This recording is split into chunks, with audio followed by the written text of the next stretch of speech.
virtual sound walk, faster or slower addition. When you see this symbol, click on it and listen. Sounds are around us. They're everywhere.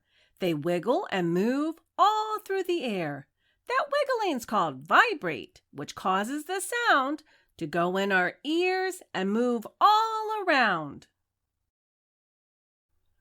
Listen to both sounds, then choose the object that sounded faster.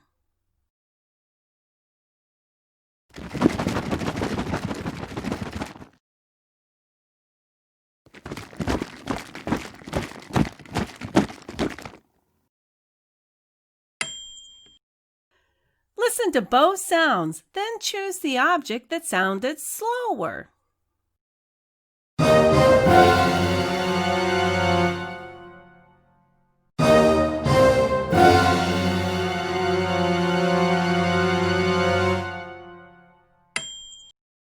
Which picture shows fast? Sounds are all different, some fast and some slow. Just open your ears and you're sure to know.